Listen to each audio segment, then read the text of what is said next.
Hello students, welcome back to the channel. कल एक video हमने क्लासिफिकेशन की डाली थी, आज हम उसके एमसीक्यूज करेंगे कि जो हमें क्वेश्चंस उसमें पूछे किस तरीके से जाते हैं उनके बारे में आज देखेंगे कि जो जो क्वेश्चंस हैं उनके आंसर भी हैं, साथ में उनकी डिस्क्रिप्शंस भी दी गई हैं। आप अच्छे से इसको देखना कि नीट पॉइंट ऑफ व्यू से आपको ये करवाए जा रहे हैं कि कैसे वो लोग क्वेश्चंस करते हैं। तो अब हम स्टार्ट करते हैं जो हमने क्लासिफिकेशन की स्लाइड करवाई थी उसकी। फर्स्ट क्वेश्चन है, who proposed the 5 kingdom of classification and kingdom as Monera, Protista, Fungi, Plantae and Animalia. हमने उसमें क्लासिफिकेशन किंगडम ने 2 kingdom classification, 3 kingdom classification, 4 and 5 और 6 किंगडम क्लासिफिकेशन किया था। तो इसे क्वेश्चन ये पूछा गया कि 5 किंगडम ऑफ क्लासिफिकेशन किसने दी थी, जिसमें उन्होंने बताए थे मोनेरा, प्रोटिस्टा, प्लांटे, एनिमेलिया और फंजाई। ये 5 किंगडम उन्होंने बताए थे। तो ये किस साइंटिस्ट ने बताए थे, ये आपको पहले स्लाइड्स पहले वाली वीडियो देखना, उसके बाद क्वेश्चंस करना, क्योंकि तब आपको पता चलेगा कि आपने कितना गेन किया और किस तरीके से वो क्वेश्चंस कहते हैं और आपने किस तरीके से इसको याद किया है। तो इसका आंसर क्या आता है, सेकंड आंसर है इसका R.H. विटाकर ने क्या किया था, इसको प्रपोज किया था 5 किंगडम ऑफ क्लासिफिकेशन। और 5 किंगडम कौन से थे, Monera, Protista, Fungi, Plantae and animalia. तो इस तरीके से आपको 5 किंगडम्स क्लासिफिकेशन के साइंटिस्ट के नाम आपको अच्छे से याद करने हैं कि किस साइंटिस्ट ने कौन सा किंगडम क्लासिफिकेशन है जो वो प्रपोज किया था। तो आंसर क्या है इसका, सेकंड। जो हमने बताया भी था कि जो भी लिविंग ऑर्गेनिजम्स हैं उनको 5 किंगडम क्लासिफिकेशन में किस तरीके से बांटा गया था। फर्स्ट था कि on the basis of the cell structure, कि वो प्रोकैरियोटिक है या यूकैरियोटिक है। प्रोकैरियोटिक है तो उसमें कौन सा आता है, मोनेरा ग्रुप आता है या मोनेरा किंगडम आता है। अगर यूकैरियोटिक है तो उसके बाद उनको on the basis of their multicellularity और द यूनिसेलुलरिटी, कि जो सेल्स है वो जो ऑर्गेनिज्म हो वो यूनिसेलुलर है या फिर मल्टीसेलुलर है। अगर यूनिसेलुलर यूकैरियोटिक है तो वो क्या होते हैं, फिर प्रोटिस्टा एक अलग से किंगडम हो जाता है। मल्टीसेलुलर ऑर्गेनिजम्स को फिर उनके सेल वॉल की प्रेजेंस और अब्सेंस के बेसिस पर डिवाइड किया जाता है। अगर अब्सेंट है तो वो क्या जाती हैं, एनिमेलिया किंगडम में आते हैं। अगर प्रेजेंट है तो फिर दो और को अलग उसके ट्रॉफिक लेवल के basis, nutrition mode of nutrition के बेसिस पर उनको अलग से डिवाइड किया जाता है, प्लांटे एंड द फंजाई, जिसमें फोटोट्रॉफिक और हेटेरोट्रॉफिक अलग अलग मोड के होते हैं कि ये अपना फूड अपने आप सिंथेसाइज कर सकते हैं और ये अपना फूड सिंथेसाइज नहीं कर सकते हैं। ये 5 किंगडम ऑफ क्लासिफिकेशन प्रपोज किया था रॉबर्ट एच विटाकर या फिर R.H. विटाकर भी लिखा जाता है इसको। सेकंड क्वेश्चन है, fungi differ from another kingdom in being, कि जो हमने किंगडम क्लासिफिकेशन पढ़ा है तो फंजाई उन सबसे अलग क्यों है। यूनिसेलुलर डिकम्पोजर हैं या यूनिसेलुलर कंज्यूमर हैं या मल्टीसेलुलर डिकम्पोजर हैं या फिर मल्टीसेलुलर कंज्यूमर हैं। हमें इनमें से देखना है, इन 4 में से एप्रोप्रिएट क्वेश्चन आंसर क्या होता है। 4 में से या तो आप ये करो कि आपको अच्छे से उस क्वेश्चन का आंसर पता हो, या फिर आप उसको छांटना शुरू करो जब आप उस क्वेश्चन को करते हैं। फंजाई में जब हमने क्लासिफिकेशन पढ़ा था तो वो यूनिसेलुलर तो थे ही नहीं, क्योंकि यूनिसेलुलर का भी हमने आपको बताया है। अगर आप लास्ट स्लाइड को देखोगे तो यूनिसेलुलर में तो फंजाई है ही नहीं। यूनिसेलुलर में तो क्या, या तो प्रोटिस्टा है या फिर मोनेरा है, तो वो तो है ही नहीं। एक तो यूनिसेलुलर के तो दोनों ही आंसर क्या हो जाते हैं, फिर अलग हो जाते हैं, यूनिसेलुलर दोनों में डिफरेंट। अब बात आती है मल्टीसेलुलर कंज्यूमर या मल्टीसेलुलर डिकम्पोजर। अगर आपने फंजाई को अच्छे से पढ़ा होगा तो वो कंज्यूम नहीं करती है, वो डिकम्पोज करती है जो फंगस होती है। तो इसका आंसर क्या होता है, मल्टीसेलुलर डिकम्पोजर। डिकम्पोजिंग का जो काम होती है फंगस वो करती है। आंसर क्या है, 3। All the decomposers are placed in the mycota. इसको अलग नेमिंग भी बोल सकते हैं हम, माइकोसिटीज या फिर माइकोटा लिखा मिलाता है कई बार फंजाई के लिए, तो कंफ्यूजन नहीं होना है। जो नीट की प्रिपरेशन करते हैं उनके लिए ये वर्डिंग्स अच्छे से याद कर लेनी बहुत जरूरी होती है। कई बार वो क्या कर देते हैं, कंफ्यूजन करने के लिए डालते हैं कि माइकोटा वर्ड डाल दिया। अब आप ढूंढते रहोगे कि फंजाई थी, हमने माइकोटा पढ़ा ही नहीं है। तो माइकोटा क्या है, फंजाई का ही दूसरा नेमिंग होती है माइकोटा, क्योंकि माइसिटीज के नाम से लिया जाता है ना, जो फंजाई के अंदर वो फिलामेंटस लाइक स्ट्रक्चर्स होते हैं जिनको हम माइसिटीज बोलते हैं, तो इसलिए इसको माइकोटा भी बोला जाता है। तो सारे डिकम्पोजर्स को फंजाई के अंदर रखा गया है। तो फंजाई के बेसिस पे तो हम क्या बताएंगे कि वो मल्टी सेलुलर क्या है, डिकम्पोजर है, मल्टी सेलुलर डिकम्पोजर, क्योंकि यूनिसेलुलर तो थे ही नहीं, इन दोनों में ही आपको कंफ्यूजन रहता फिर कि मल्टी सेलुलर है तो कंज्यूमर है या फिर डिकम्पोजर है, तो क्या है वो मल्टी सेलुलर डिकम्पोजर है। ये देखो most fungi are decomposer, most of fungi, fungi क्या करती है, fungi absorb material from the environment, environment से क्या मटेरियल को ऑब्जर्व कर लेते हैं। कई बार इसको कई लोग इसको फंगी भी बोलते हैं, फंगी भी बोलते हैं, फंजाई भी बोलते हैं, तो आप प्रोनाउंसिएशन अपने तरीके से कर सकते हो किस तरीके से।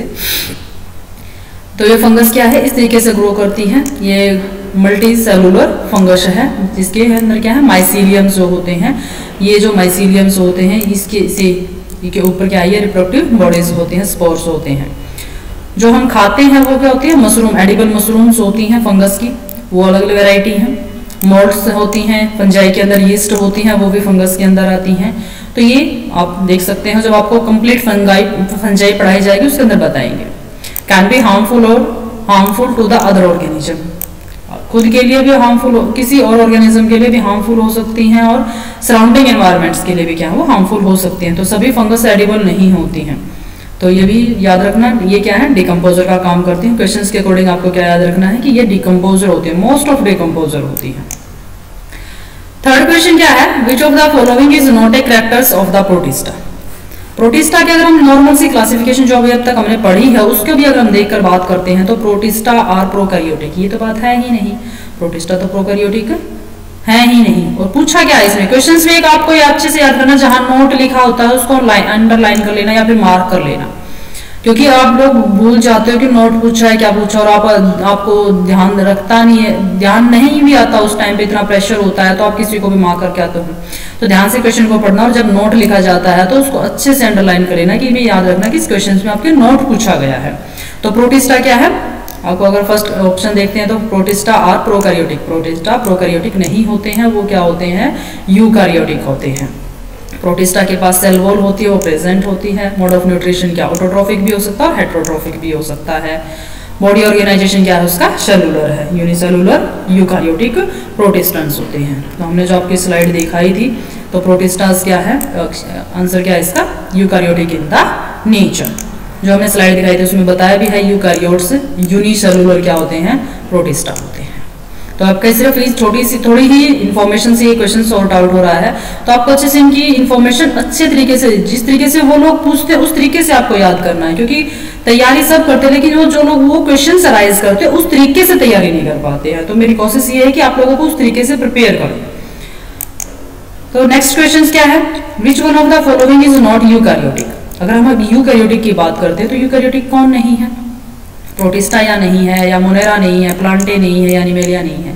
अगर आप लोगों ने अच्छे से स्लाइड को देखा होगा तो उसमें क्या आते हैं, मोनेरा क्या आते हैं हमारे प्रोकैरियोट्स में आते हैं।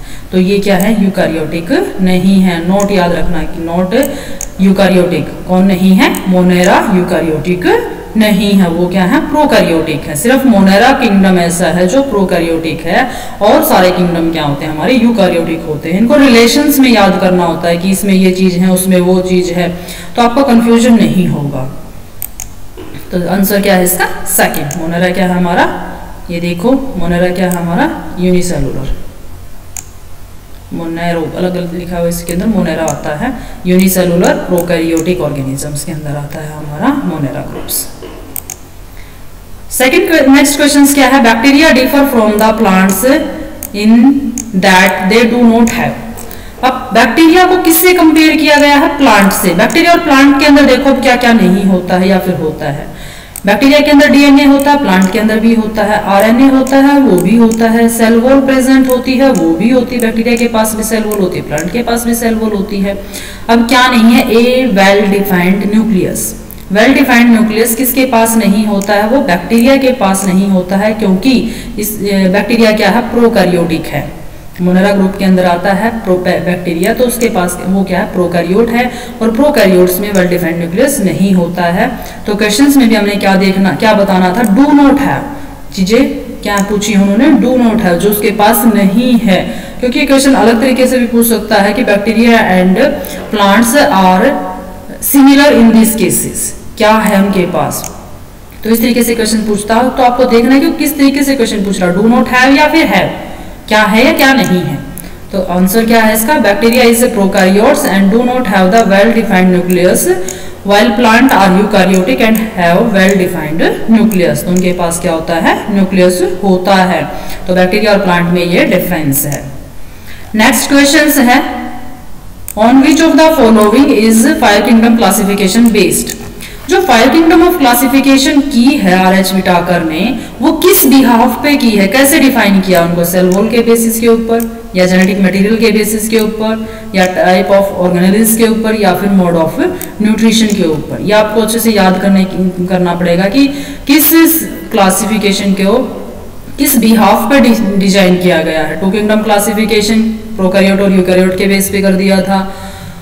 3 किंगडम क्लासिफिकेशन के अंदर हमारा प्रोटिस्टा आया था, वो क्या आ गया था, फिर हमारा अलग से आ गया था, प्रोकैरियोट्स के अंदर आया था। प्रोकैरियोट्स में यूनिसेलुलरिटी के बेसिस के ऊपर आया, तो वो सेल वॉल के बेसिस के ऊपर था। तो अगर हम 5 किंगडम क्लासिफिकेशन की बात करते हैं तो वो किस बिहाफ पर आता है, इसका आंसर आपको पता होगा। विटाकर ने जो दिया था क्लासिफिकेशन, वो दिया था सेल स्ट्रक्चर और मोड ऑफ न्यूट्रिशन के बेसिस के ऊपर, कि 5 किंगडम क्लासिफिकेशन किसके ऊपर बेस है, सेल स्ट्रक्चर, यूनिसेलुलर है, मल्टीसेलुलर है, या फिर मोड ऑफ न्यूट्रिशन हेटेरोट्रॉफिक है, या फिर photo autotrophics mode of nutrition है, ऑटोट्रॉफिक है। ऑटोट्रॉफिक में फिर हमारे आ जाते हैं फोटो ऑटोट्रॉफिक और द कीमोटोट्रॉफिक। तो ये किस बिहाफ पे है, mode of nutrition and the cell structure. तो आपको उसके अंदर देखना है कि किस तरीके से उसको डिफाइन करना है। नेक्स्ट है, the maximum number of nutritional diversity is found in. Nutrition के बेसिस के ऊपर डाइवर्सिटी अलग अलग किसके अंदर सबसे ज्यादा पाई जाती है। न्यूट्रिशनल बिहाफ होता है कि फोटोट्रॉफ्स हैं, ऑटोट्रॉफ्स हैं, सेप्रोट्रॉफ्स हैं, किस तरीके का न्यूट्रिशनल मोड ऑफ न्यूट्रिशन है, उस बिहाफ पर सबसे ज्यादा डाइवर्सिटी किसके अंदर देखी गई है, किस फाइलम के अंदर, मोनेरा, प्रोटिस्टा, फंजाई या फिर प्लांटे। तो ये आपको इंफॉर्मेशन को अब एनालाइज करना है। आपके पास इंफॉर्मेशन जब आप पढ़ते हो तो इंफॉर्मेशन हो जाती है, अब वो क्वेश्चंस में उसका एनालिसिस पूछ रहा है, उसने डायरेक्ट क्वेश्चंस नहीं पूछने हैं, एनालिसिस देखेगा वो आपसे। तो अब आप देखो कि मोनेरा में सबसे ज्यादा वैरायटी के ऑर्गेनिजम्स मिलते हैं या प्रोटिस्टा में मिलते हैं, फंजाई और प्लांटे में तो हो नहीं सकता, क्योंकि फंजाइस में ज्यादातर क्या है, डिकम्पोजर्स हैं। प्लांटे के अंदर ज्यादातर क्या है, प्रोड्यूसर्स हैं। प्रोटिस्टा और मोनेरा में आप थोड़ी सी आके 50-50 रेशियो आती है कि या तो मोनेरा हो सकता है, प्रोटिस्टा हो सकता है। लेकिन अगर आपने अच्छे से पढ़ा होगा तो मोनेरा ग्रुप्स को जब पढ़ाया जाएगा, या मैंने नहीं पढ़ाया, जब भी इसके बारे में जिसको जितना पता है, तो अगर मोनेरा को देखते हैं तो मोनेरा ग्रुप में सबसे ज्यादा वैरायटी देखी जाती है। मोनेरा के पास मैक्सिमम न्यूट्रिशनल डाइवर्सिटी होती है, उसमें ऑटोट्रॉफ्स भी होते हैं, हेटेरोट्रॉफ्स भी होते हैं, सेप्रोट्रॉफ्स भी होते हैं, पैरासाइट्स भी होते हैं, सिम्बायोटिक रिलेशनशिप के साथ ऑर्गेनिजम्स भी रहते हैं, कमेंसलिज्म भी शो करते हैं, म्यूचुअलिज्म भी शो करते हैं। वो ऑर्गेनिजम्स के अंदर न्यूट्रिशनल डाइवर्सिटी सबसे ज्यादा देखने को मिलती है। तो मोनेरा क्या सबसे ज्यादा डाइवर्स और किंगडम के अंदर on the basis of nutritional, क्योंकि बेसिस अलग होते हैं। डाइवर्सिटी के अगर आप देख रहे हो तो उसके बेसिस क्या अलग अलग है। अगर आप न्यूट्रिशन के बेस पर बात कर रहे हो तो वो उसके अंदर मोनेरा के अंदर सबसे ज्यादा डाइवर्सिटी है। तो आप लोगों के ये क्वेश्चंस जब करवाए गए होंगे, आपको मोनेरा या किंगडम क्लासिफिकेशन जब करवाया जाता है तो ये क्वेश्चन इस तरीके से नहीं करवाए जाते, आपको थ्योरी करवा दी जाती है, इन्फॉर्मेशन दी जाती है। अब यहाँ पर इन्फॉर्मेशन को आपको एनालाइज करना है कि प्लांट के अंदर क्या है, फंजाई के अंदर क्या है, एनिमेलिया ग्रुप के अंदर क्या ज्यादा आता है, प्रोटिस्टा के अंदर क्या आता है और किस तरीके से अलग अलग है। अगर आप उनको कंपैरेटिवली पढ़ोगे, ये एक टिप्स होती है कि आप कंपैरेटिव रीजंस में पढ़ोगे तो क्वेश्चंस आपको अच्छे से हो जाएंगे, ज्यादा टफ नहीं होता है। लेकिन उस बिहाफ से आप तैयारी करना शुरू से अगर स्टार्ट करते हो तो आपका नीट बिल्कुल आराम से क्रैक हो जाता है। लेकिन आप प्रिपरेशन करो उसका 9th क्लास से, मैं एडवाइस करती हूँ कि 9th क्लास से उसको प्रिपेयर करना चाहिए। तो ये कुछ क्लासिफिकेशन हैं, कुछ वर्क है जो मैंने अभी करवाया है। तो ये क्लासिफिकेशन के कुछ क्वेश्चन थे, ये करवा दिए हैं मैंने आपको। अगर आगे जो आए कि आपको जो भी वीडियो प्रिपेयर की जाएंगी उससे पहले थ्योरी करवाई जाएगी, उसके बाद उसके एमसीक्यूज जो मैक्सिमम हो सकते हैं उस पॉइंट से वो आपको करवाए जाएंगे। फिर भी किसी को कोई डाउट है तो वो क्वेश्चन कमेंट बॉक्स में पूछ सकता है और आपको उसके जहां तक पॉसिबिलिटी है तो आपको बिल्कुल कंप्लीट वो करवाया जाएगा। तो चैनल को सब्सक्राइब करना बिल्कुल ना भूलें और आपको